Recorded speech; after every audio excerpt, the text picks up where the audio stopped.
Our economic relationship is so important. The US has a trade surplus with Australia, as you know, and we can continue to take what is every opportunity to improve the relationship even further and make it even stronger. And today's agreement on critical minerals and rare earths is just taking it to the next level. Today will be seen as a really significant day in our relationship. And now we have it all set.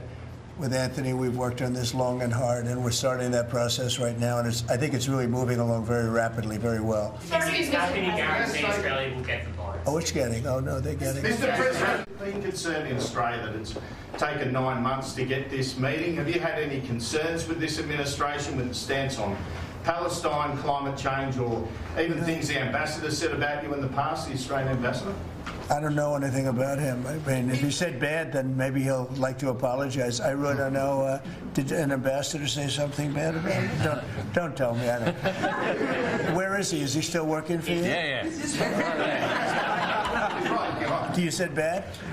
Before I took this position, Mr. President. I don't like you either. I don't, and I probably never will. Oh, I would. In fact, I've been invited to go, and Indeed. I'll have to give it serious consideration. No, it's a real possibility. Did the Prime Minister invite you today? He did. And perhaps we could time it, must be said, with the President's Cup that Australia hosts as well. When is the President's Cup? We'll organise a time suitable for you, Mr. President. Stay in that role moving forward, or should he be sent home? Oh, I don't think so. It's taken too long to get this meeting, and obviously the critical role of an ambassador. Sorry, you don't think he can stay in that role? Sorry, just for clarification, Susan. I don't believe he should stay in that role, and to see the Prime Minister actually laughing at his own ambassador in the room when the President made a joke, I think it's untenable. Right? Picture this, the White House, shining like a Hollywood set, cameras rolling, and everyone pretending they actually like each other. You've got President Donald Trump doing what he does best, turning diplomacy into theatre. Across from him sits our very own Anthony Albanese, trying to keep his cool while repping the Aussie flag. And off to the side, awkwardly perched at the table, is none other than Kevin Rudd, our ambassador to the US, former Prime Minister, and man with a track record of talking a bit too freely when the cameras are off. Before we unpack this Trump-Rudd-Albanese showdown, where Trump tortures Rudd in front of Albo laughs like it's open mic night, and the whole world's watching Australia cop a diplomatic roast, smash that like button like you're slapping the smug off a press conference. Subscribe if you reckon Aussie leaders should stop getting schooled on live TV. And grab the Not Far Right Just Right shirt, links in the description. Now, let's set the stage properly. This wasn't just a casual chinwag. Albanese and Trump were meeting face to face for the first time since Trump clawed his way back into the Oval Office. The big headline? An $8.5 billion rare earths deal, a massive win for Australia's resource industry, and a strategic handshake between Canberra and Washington to keep China's grip on critical minerals in check. It was meant to be one of those historic moments, all smiles, handshakes, and press flushes. The kind of day where politicians love to pat themselves on the back and say, "Mate, we've just made history." But oh boy. What happened next turned that polished White House charm offensive into something that looked more like a roast at the local RSL. As the two leaders wrapped up the formalities, a question was thrown from one of the Aussie journos, Andrew Clennell, political editor and known for poking the bear. He asks Trump, straight up, whether he's had any concerns with the Australian administration, especially over things like Palestine, climate change, or, just to spice it up, comments made by Australia's ambassador, Kevin Rudd, about Trump in the past. Now, keep in mind, Rudd's history with Trump isn't exactly warm and fuzzy. Back in the day, he'd thrown a few verbal grenades in Trump's direction, calling him dangerous, questioning his judgment, and even suggesting he wasn't fit for leadership. Pretty strong stuff for a bloke who'd one day have to sit across the same table as the man himself. So when Clennell brought that up, Trump's face did that familiar smirk, the kind he gets just before the crowd starts chanting, "Lock her up," at his rallies. He looks around, pretending not to know anything, and says, "I don't know anything about him. If he said bad things, maybe he'd like to apologize." Now, at this point, the room goes a little quiet, that kind of silence where you can practically hear everyone thinking, "Oh no, here we go." But Trump wasn't done. He turns to Albanese, deadpan, and asks, "Where is he? Is he still working for you?" And then, bang. There's Kevin Rudd, caught in the headlights like a kangaroo on the Bruce Highway. He pipes up, trying to keep it diplomatic. "Before I took this position, Mr. President." But Trump cuts him off, smirking. "I don't like you either, and I probably never will." You could practically feel the collective cringe echo through that marble room. Albanese tried to laugh it off. Classic Aussie deflection, a chuckle to ease the tension. But mate, no one was fooled. The whole world saw it. Trump had just humiliated our ambassador, in front of our Prime Minister, on live TV. And it wasn't one of those cheeky banter between mates moments. This was cold, calculated Trump showmanship. A subtle way of saying, "I'm the boss here, and I don't forget." The man's got a memory like an elephant when it comes to grudges, and apparently, Kevin Rudd's old jabs were still rattling around somewhere in there. Now, to be fair, Trump's style has always been to play it like he's still on The Apprentice: power, dominance, control of the room. And honestly, for his base, that's the show they signed up for. But for the rest of us watching from down under, it was one of those, "oh mate, not like this" moments. You can just imagine the tension at that table.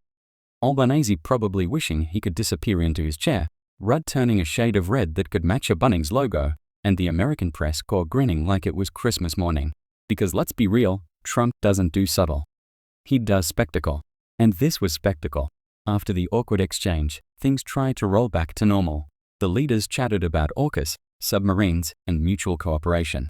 Trump even said the submarine deal was moving along rapidly, which, if you followed the AUKUS saga, is political code for "we're still trying to figure it out, but let's sound confident." Then came the awkward cherry on top, Albanese inviting Trump to visit Australia. You know, mate to mate, just keeping relations warm. And Trump, ever the showman, goes, "Oh, I would. In fact, I've been invited before. I'll have to give it serious consideration." He even threw in a cheeky bit about timing it with the President's Cup, a golf event, of course, because what's a Trump conversation without golf being mentioned at least once? By this point, it was clear the meeting was more theater than diplomacy. The handshake photo ops might have looked strong, but behind the scenes, everyone was doing damage control. Because once the cameras cut, it hit. Rudd had been publicly humiliated. And you know the opposition back home didn't waste a second. Susan Ley, the deputy leader of the opposition, came out swinging faster than a magpie in spring. She called Rudd's position untenable, saying he should be sent home immediately. To see the Prime Minister laughing at his own ambassador, she said, "When the President made a joke, it's untenable."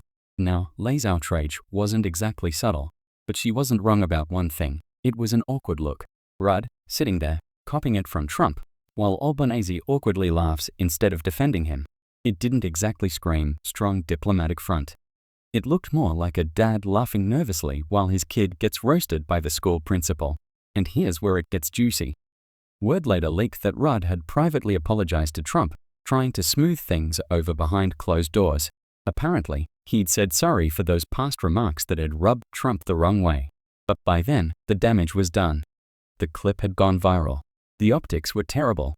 Australia's top diplomat in Washington looked like he'd been put in his place by the most unpredictable man in global politics. Now, say what you will about Trump, love him or hate him, the bloke knows how to dominate a room. He thrives on that kind of chaos. And in his world, there's no such thing as a diplomatic misstep, only good television. But for Albanese, this was a political migraine. He came to Washington for a big, shiny win, a $1 billion minerals deal, a reaffirmed AUKUS alliance, some photo ops for the evening news. Instead, the headlines back home weren't about the partnership.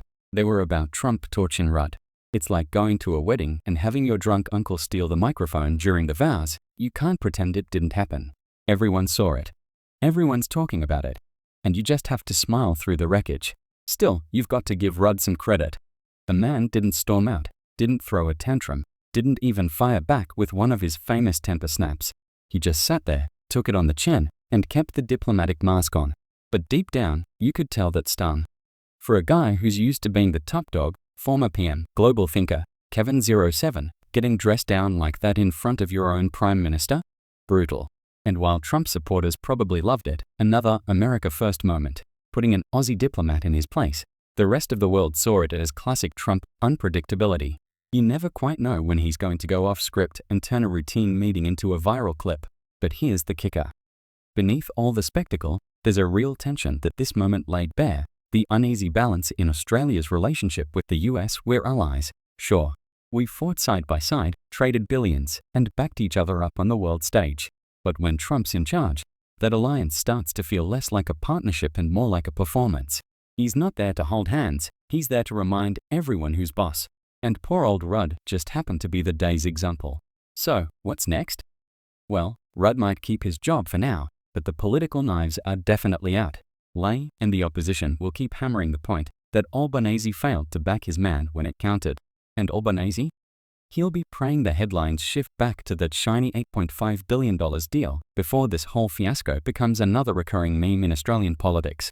But for now, this moment, Trump's little verbal jab at Rudd is going to sit in the political memory bank for a long while.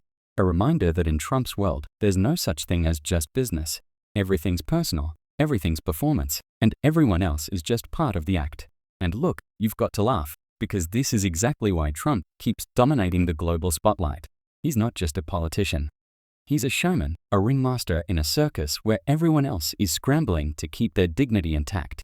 So next time the cameras roll and Trump's sitting across from another world leader, you can bet the world will be watching, not for the policy, not for the deals, but for the moment he decides to drop another bombshell quip that sets the internet on fire.